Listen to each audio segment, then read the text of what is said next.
हमारे ब्रज में एक सियाराम बाबा रहते थे, तो उनका नाम इसलिए था क्योंकि सीताराम सीताराम ही करते थे, और रहते कहाँ थे? वृंदावन में। सीताराम जपते थे, रहते थे वृंदावन में। राधा वल्लभ जी दर्शन करने जाते, और श्री राधा वल्लभ लाल जी का दर्शन करके जब बाहर आते, तो फिर बाहर से आते हुए दर्शनार्थी थे कहते, आज जानकी जी कितनी सुंदर लग रही है, आज हमारे राघव जी कितने प्यारे लग रहे हैं।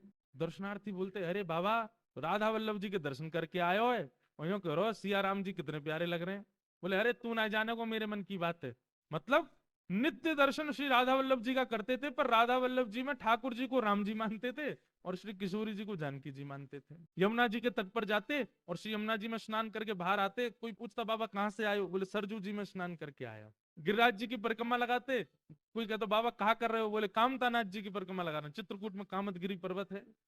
अब आधे से ज्यादा लोग तो उनको विक्षिप्त मानते, बोले ये राम जी के उपासक हैं, राम जी की आराधना करते हैं, पूरे दिन वृंदावन में ब्रज में रहते हैं, और इन्हीं यही कोई अयोध्या बताते रहते हैं, इसी को चित्रकूट बताते रहते हैं, यमुना जी को सरजू जी बताते रहते हैं। लेकिन एक संत ने कहा कि भाई इनके इनके इस भाव में कोई रहस्य है। हम लोग इनको पागल समझते हैं या जो भी भाव मानते हैं। 50 वर्षों से अखंड वृंदावन में रहते हैं, केवल राम नवमी और जानकी नवमी, ये 2 सत्र ऐसे थे, तब वो अयोध्या जाया करते थे, बाकी के समय वृंदावन में रहा करते थे। तो एक बार किसी महापुरुष ने बड़े पीछे लग करके बड़े वर्षों तक उनसे पूछा कि बाबा आपके भजन का रहस्य क्या है?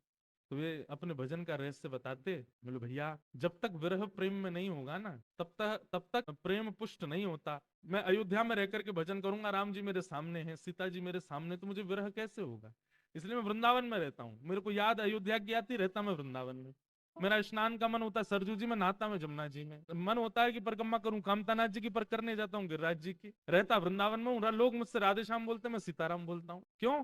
अपने आप को जबरदस्ती विरह की अग्नि में तपाता हूँ, ताकि मेरा प्रेम पुष्ट हो, मेरा प्रेम श्रेष्ठ हो। और उन सियाराम बाबा के कई ऐसे भाव थे, कभी कभी राधा वल्लभ जी में, बिहारी जी में, राधा रमन जी में, वास्तव में वो जिस भाव से दर्शन करते थे, उस भाव का श्रृंगार ठाकुर जी धारण कर लेते थे। किसी ने कहा, बोले बाबा आप बहुत सियाराम करते रहते हो ठाकुर जी को देख करके, आपके ठाकुर जी हमारे लिए तो कन्हैया हैं, आपके ठाकुर जी राम जी हैं, इस बात का प्रमाण क्या है? बोले, देख मैं अभी तक मंदिर ना गया हूँ, यहीं से बता रहा हूँ। आज नीली पोशाक पहनी और सिर पे देखियो ऐसा टेढ़ो सा मुकुट पहनो भयो, अगर मैंने जो बताई वो श्रृंगार भीतर भयो, तो ये माननी पड़ेगी सियाराम जी हैं, सीताराम ही है।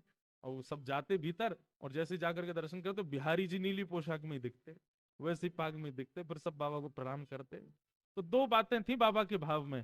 पहली बात तो भैया अंतर काय को मानो, राम कृष्ण दो एक हैं। और दूसरा भाव, वो अपने विरह को पुष्ट करते थे। जिस धाम से प्रेम है उससे दूर रह करके अन्य धाम में रह करके विरह भाव बढ़ाते थे, अन्य धाम में रह करके विरह भाव बढ़ाते थे।